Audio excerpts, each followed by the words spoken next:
describe some of the early paranoia? I'm looking at the camera because I'm going to want you to talk to Diana. Can you describe some of the other, which is a hallmark of World War I, of course. Does it just sneak into your head? Where does it come from? Give us some other examples. So jealousy things is one. We gave those examples. What are some of the other delusions that kind of sneak in? At a party, I feel like everybody's making fun of me. I feel like if I'm around a group of guys especially, I feel like they're all judging me. If I'm in a construction site, construction workers are typically, a lot of them are bipolar, I believe. And there's a lot of cockiness and arrogance and male posturing. I just am like this, and I feel like they're all seeing me. And I'm trying to cover up my face, and it just gets worse and worse and worse.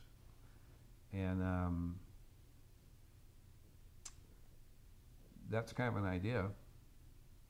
I don't know if this would qualify for what the question is, but one time I went car shopping with my daughter, Brittany, and we went to 3 dealerships because I kept screaming at the car salesman when they're in the car riding with us. And finally, the third one, she said, "I'm going shopping to buy a car by myself because you keep getting in fights with a car salesman."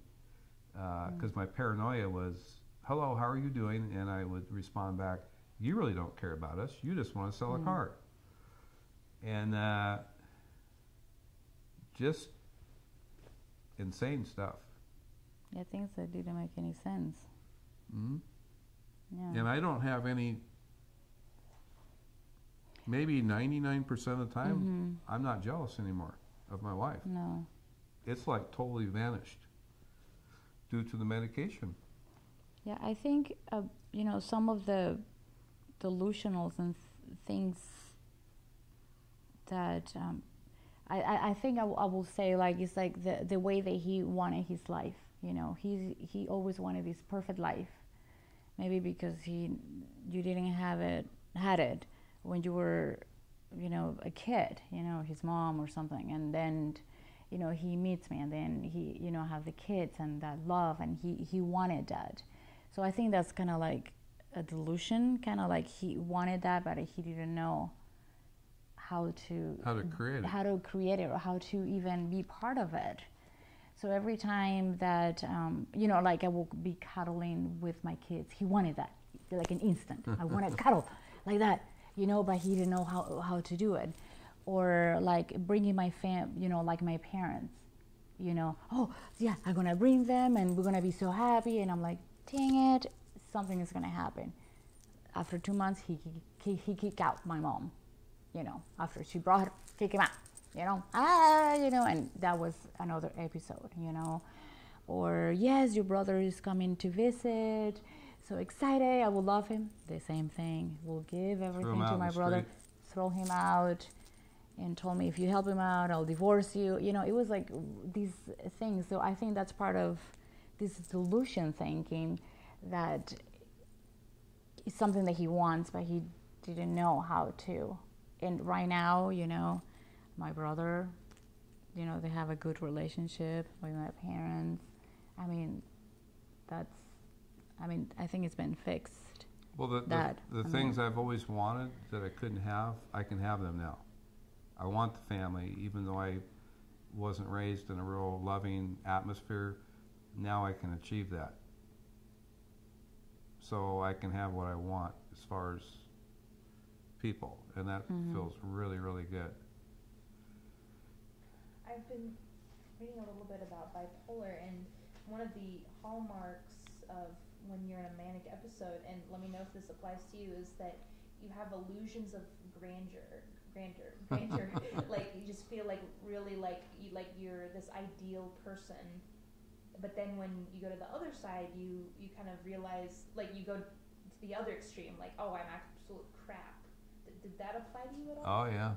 Can you talk about that? Yeah. Well, when we got the house in Tigard, I got us into a house because I just talked myself into the banks giving us a house, really positive, upbeat, I'm successful, I'm going to go somewhere. And then we got in the house and I just started buying stuff like ridiculously trucks and equipment and toys, and having her parents come, and her brother came and stayed with us. And then I kept redoing the lawn over and over again because we were on a corner lot in Tigard, Oregon, and so I was the spectacle of the neighborhood. And I would mow my lawn every night. I put fertilizer on the lawn every night.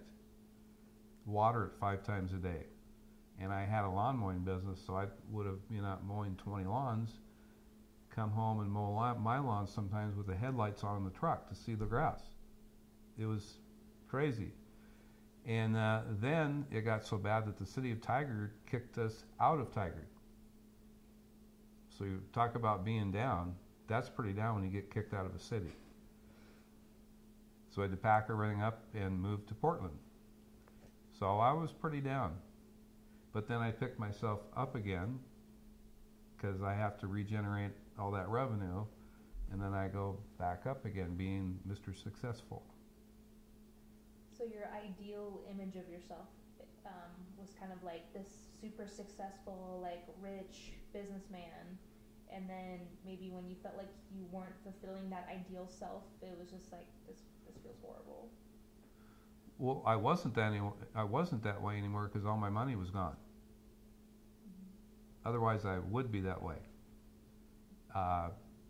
It's just, my analogy is, that works for me anyway, is like a locomotive coal train going up a hill, and you got to shovel coal in to get it up the top of the hill. Well, when my train starts going down the hill, most people don't put any more coal in it. I keep putting coal in the engine, and I'm out of control going down the hill, and then the train goes off the tracks, and I'm a mess. And that's always been my analogy. And I'm also like a car where the spark plugs wires aren't on the right spark plugs. And so now I feel like they're all on the right spark plugs, and I don't need to function that way anymore. The brain's starting to function correctly, all the engine's firing correctly. And so I'm very humble. I don't want to be a big shot anymore. I don't want to be successful anymore. I want to have a family and a budget to live on, and work on things I need to work on for self. Can you show us that video? Let's roll that video again. And if you don't mind, what I'm going to ask you to do is I'm just going to have you right here and just watch it and talk with us about it as you're watching it. I think I turn that off.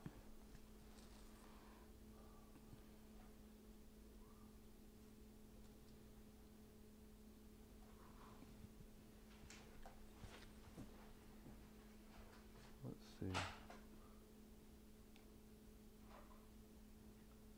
Must have an automatic shut off. There we go.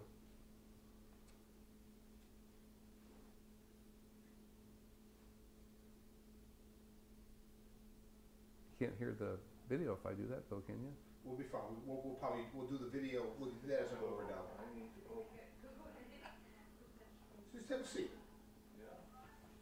You can have a seat right up in there. And you just tell us what's going on. This is my daughter Mariana, and at this time she was applying to go into the Navy. And I want to get into the emotion that she's having with my wife, and I'm standing there and don't know quite how to do it, and so I just keep picking at her.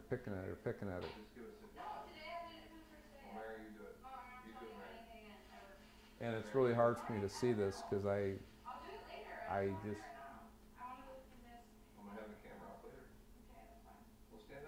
it's very difficult for me to see this. She said there she'll never have kids, and now we have our granddaughter coming in a month. You're upside down, I'll do it upside I down. got the camera upside down. I'm just trying everything I can do to mix in with my wife and my daughter. And she just said, "Oh my gosh, Mom." This is action Lucas by him. These are important days that you should Mary, know. we're having an earthquake. Look scared. Look scared. It's pretty embarrassing right here. And now right here, I'm going to be tipping the camera upside down if I hadn't already done that. George! I think I'd already done that. And now I'm over playing with the dogs, and I feel like I'm not fitting in with them. I'm now playing with the dogs. And inside of me, it's like I support my daughter, I support my wife. Without me, they wouldn't function. How come I can't be included with them? And I would be in a rage inside, and sooner or later, it would just come out. And that's where I have a lot of empathy and compassion for what they had to go through. So there I'm playing laser light with the dogs.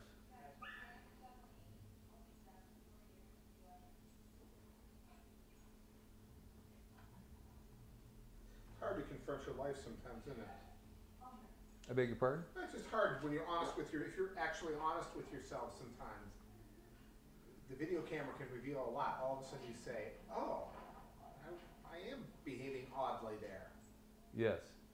And I've been reviewing these a lot lately, and it's a lot of turmoil inside of my brain to see that this was me.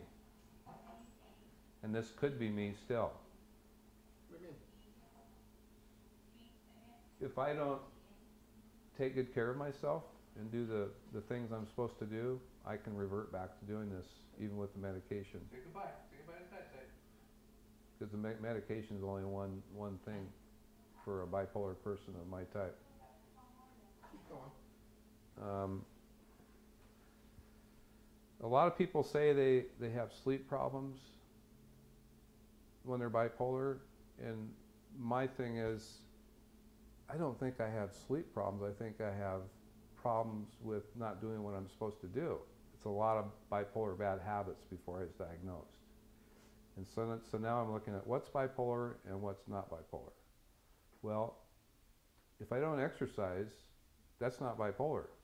If I don't eat correctly, and I mean eat correctly, chicken, fish, spinach, greens, broccoli, cauliflower, kale, lots of water during the day, which I probably drink a glass of water a day still. And I think then I'll sleep good at night. It's just like a no-brainer. And I hear in a lot of the meetings I go to that people have trouble sleeping. And so then we start taking sleeping pills. And hopefully one day people will start recovering more with diet and exercise. And forcing themselves to go out and be social like I do. The one biggest thing that's helped my bipolar recovery is I've forced myself to go out and be social with people. And now I've had more friends I've had than my entire life the last 3 years. We're always doing something on the weekend with people. What's the best part about being married? Do you like it? No, I don't like it anymore. No, I don't think I ever liked it. And so to put that in, they're not going to hear my question. I don't think I ever liked being manic. Really? It isn't a kick? Feeling like a